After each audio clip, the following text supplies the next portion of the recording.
Hello everyone, this is Jordan. Welcome back to the Daily Gold YouTube channel. If you're new to the channel, welcome to the Daily Gold YouTube channel. Thank you so much for joining me. This video is being recorded on the afternoon of Friday, February 21st, 2025. And as we always do on Fridays, we are going to recap the week in precious metals and look ahead to the next week or two. And tough week for precious metals the way it ended. Gold closed the week up over 1.5% on the week. Silver was up a tiny bit, but the miners, GDX and GDXJ, they were down 0.6% or so on the week. Silver stocks were down, not silver, but silver stocks were down more than that. We mentioned in the last week or two there could be a correction coming in the sector. Looking at the action now, it appears that the correction, at least in miners, has started. Let's get right to the video and the charts. So, starting off as we always do, daily candle charts, gold here, silver here. So looking at gold, we can see a nice move up here. We have the two measured upside targets. The cup and handle is 3,000. This triangle breakout, 30.50. Are we going to get there before we have more of a correction? Here it's slowing down. It's struggling in the last few weeks.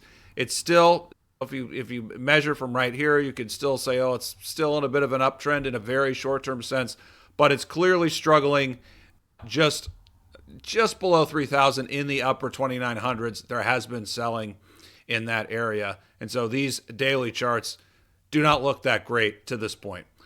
Downside support, if the selling wins out here in the short term, just below 2,900, call it 2,890, then above the gap. I believe this is right about 2,800, although it might be 2,790. That is the top of the gap.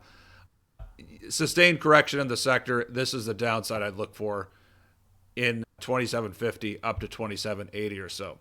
So that's the picture for gold. For silver, in the last, call it the last 5, 6, 7 days or so, silver actually has outperformed gold, although today this was disappointing. You have this bearish candle today where it looks like it's in the short term the bears are starting to win out, whereas today gold was basically flat. And we saw silver break above 32.50, 33, this resistance area, but today was a day where we would have liked to see like a strong move higher up to 34, a strong white candle. That would have told us this baby can move up to 35, maybe even 37 in the short term. I don't want to assign too much to one day's action, but the way the miners are acting, gold's kind of slowing down. Looking at the gold-silver ratio, as you can see here, if this moves higher, that means gold is outperforming silver. So in the very short term, this is a potential bullish ascending triangle in the gold-silver ratio. So if it were to break above 90, that one wouldn't be good for the sector. Gold would be outperforming silver, at least strongly in a short-term sense. So based on this chart, I'm not predicting that, but this is a risk. So there is a risk that we could see a correction in the metals. I mean, the miners have already started a correction, which I'll get to.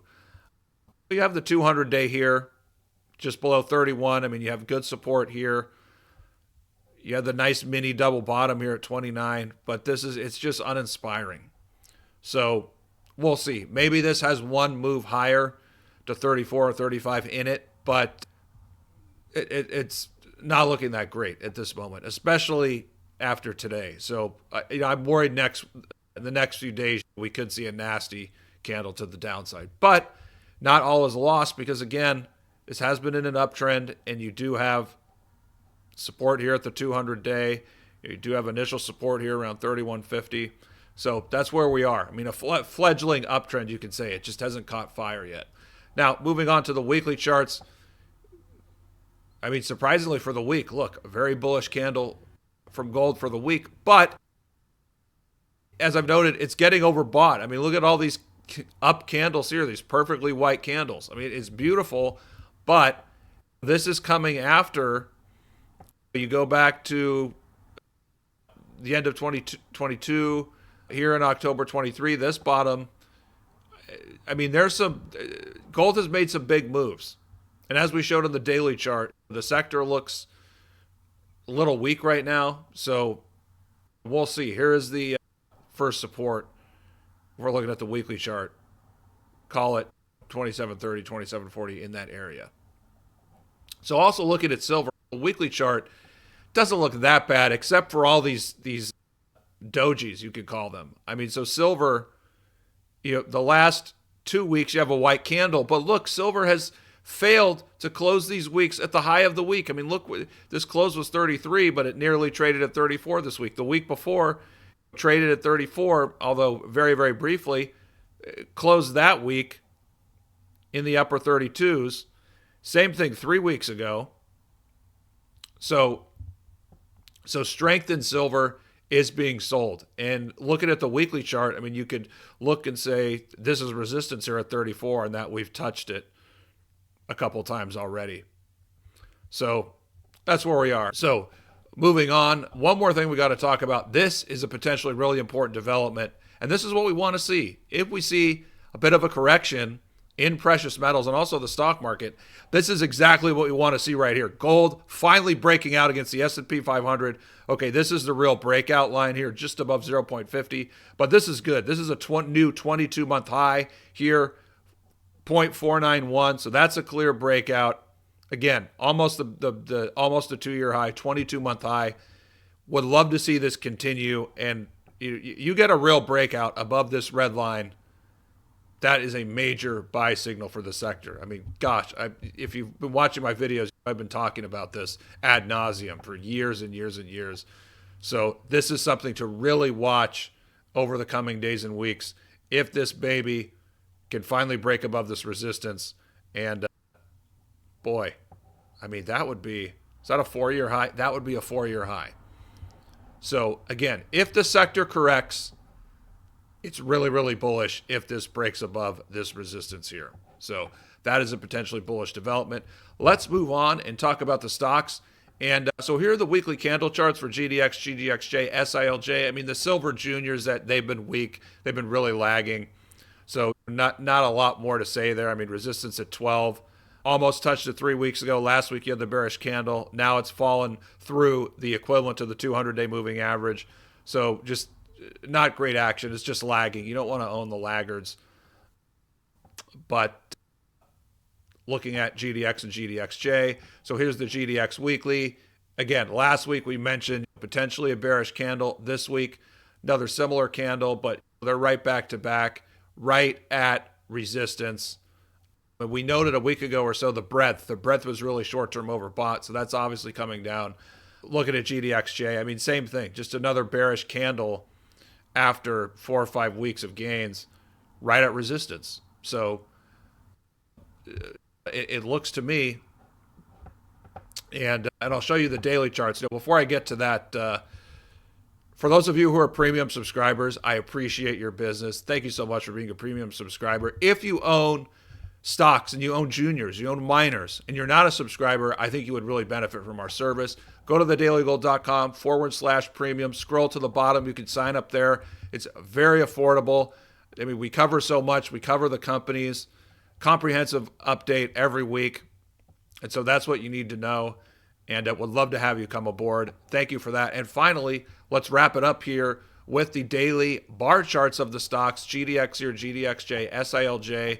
And I love these. I think this is called the thumbnail here. But you can see, look at this daily action. Toppy around 42.50. Today, you kind of have the start of a breakdown. It's broken below here. Closed below. Same thing here in GDXJ. Closed below. So this is not, I mean, this is short-term bearish. And if we go back here away from the thumbnail, this is the level I'm looking at for GDX. 38 on the daily chart. There's an open gap here. You can see it right here. This open gap. The 200-day, 37.22. So the 200-day is coming up. And so you're going to have a confluence of support here in the next few weeks. So this is where you can see a big bounce, or maybe where you would want to start putting more money to work. GDXJ, same thing here. You have the open gap here, which is around 47. You can see it here. Here's the open gap. Here's the 200-day. Not as close to the gap as we see with GDX, but nevertheless, it's getting close. It's getting closer. And SILJ, already talked about that. I mean, it's broken down, lost the 200-day moving average. Gap here will surely fill. Maybe this will come down here to about 10. So that's where we are for precious metals. It appears the stocks are correcting, and I mean, that's a good thing because you don't want to run in and buy super high prices when the market is really overbought. Nothing goes straight up, even in the short term. So just take a step back, look at the stocks and companies you like, look at the charts, figure out a good entry point when it's less overbought and is corrected, look at support levels, and then you can pull the trigger. So again, finally, GDX, GDXJ, that's my initial target. Looking here at 38 for GDX, for GDXJ, call it 47.5. That's it for this week. Hope you guys had a great week. Let me know what you think of the video. What are your downside targets? Leave me a comment. And I hope you guys have a great weekend. And I'll see you guys again next week.